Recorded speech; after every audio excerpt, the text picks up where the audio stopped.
Hey guys, how's it going? It's Douglas here at Drown Boy Productions, and I've recently rewatched the new Scream film, and I've noticed a few other things. I have a few more nitpicks. I also like some things more after watching it the second time, so we're going to go ahead and talk about that. But before we get into this video, I want to go ahead and give you guys a fair chance to know that this is going to be filled with spoilers. If you have not already been spoiled on the internet, or if you just have not seen the film, don't watch this video. However, unfortunately, in this video, we will be talking about how Paramount, or I guess in some ways Fun World, actually spoiled some things about the upcoming movie before the film even had a chance to come out. Alright, now that those people are gone, we're safe to talk about spoilers. So one of the first new things I noticed rewatching the film is towards the beginning, when we see Dewey in his trailer, there's this, few seconds right before Richie and Sam knock on the door, or it might be right when they knock on his door, that you can hear Gail talking about bangs never again. Obviously this is a hint towards Scream 3. She's for years and years talked about these bangs, and many people have just shit on her bangs for all these years. So I guess it was nice to see a nice little official nod to that in the film. Another minor thing I noticed when rewatching it is that when Tara's in the hospital, Dawson's Creek is playing on the TV screen. Didn't catch that the first time. Speaking of the hospital, in another scene when Tara is being pursued by Ghostface, she's obviously hiding, she can hear someone's coming down the hall, and then Richie enters the room. She hits him with a phone, and then he replies like, "Did you just hit me with a phone?" Which I guess is kind of a somewhat reference to Fucking hit me with the phone, Dad! And then we get into the big point of what this video's title's all about, what they spoiled before the movie even came out. So I did notice this on my initial viewing, but I didn't necessarily talk about it, but I noticed it in the theater, and it really kind of upset me. Everything about this character's death kind of upset me, from how they executed it to the fact that I feel like everything he did was very uncharacteristic of him. Dewey's death. When Dewey is killed, everything about that, obviously, guys can go watch my first video. I've complained about so many different aspects of why I feel like that was wrong for how that would play out for Dewey's character. But what we're talking about specifically is how he was killed in the movie. The way Dewey was killed in the film is a fucking Call of Duty finishing move animation. Obviously, some of you guys may have seen, I bought the pack as soon as it came out. I do play COD. I've played COD for many, many years. I was pretty excited to see Ghostface in the game. Not as much because it's Ghostface running around with a gun. Obviously, that's kind of dumb, but I mean, we've seen Michael Myers in the game. We've seen, Leatherface, Jigsaw. There's so much other stuff. Why not add Ghostface? To me, that would make more sense than any of these other killers being there, because anybody can throw on a Ghostface mask. But there's just so many issues that it's caused. We did get some amazing things, like all the cool, unique voice lines from Roger Jackson. A whole lot of Ghostface audio came out of that. But then there were kind of negative things, like the whole fact that that would canonically make that the first appearance of Ghostface in the early 80s, I think like 84 or something, when this game's taking place. And they have him as a communist. Especially with the fact that Fun World was coming out with the patriotic mask in the same exact year.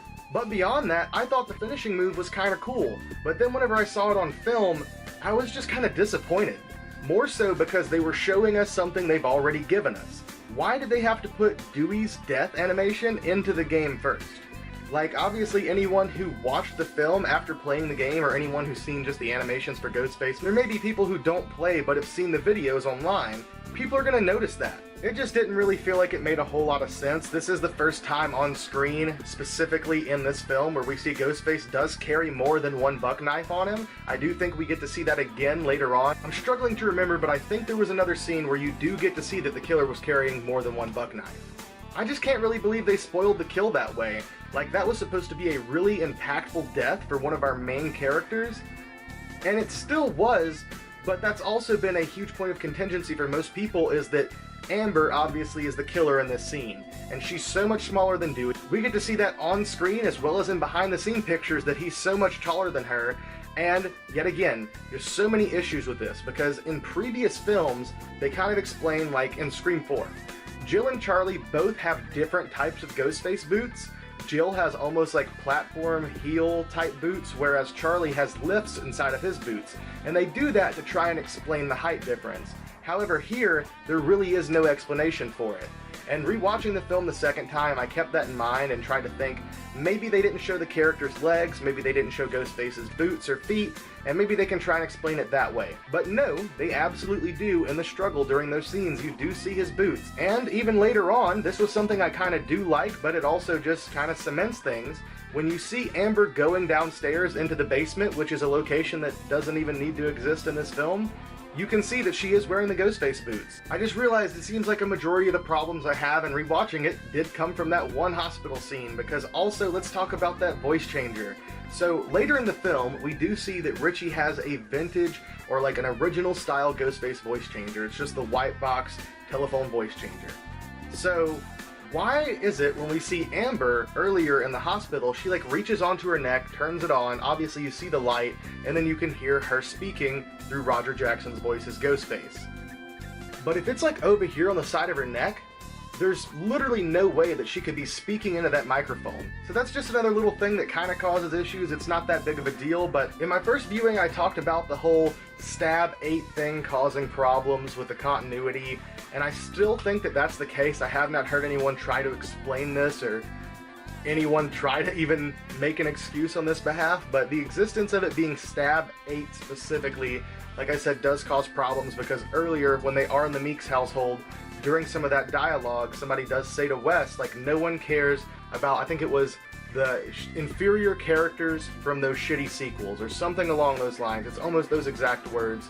So with those implications, somehow, Stab 8, or Stab, because apparently it also was just named just Stab, and that's kind of what Dead Meat is shitting on at that scene. Apparently it does somehow have something to do with Judy, maybe? I guess? Hicks? I don't know.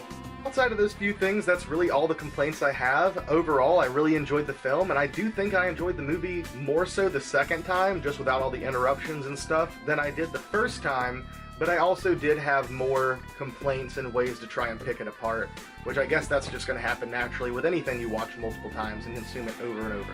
Obviously, the movie's filled with tons of Easter eggs, and one that I did notice the second viewing, I did not notice the first time, is in Stu's house, or I guess Amber's house in this case. We can see Wes Craven's hat hanging in the background for just a few brief moments. That was pretty cool. And overall, I just really enjoyed the movie. I do think they did a great job on it. I also really enjoyed all the scenes between Richie and Amber. Their kind of playful talk back and forth.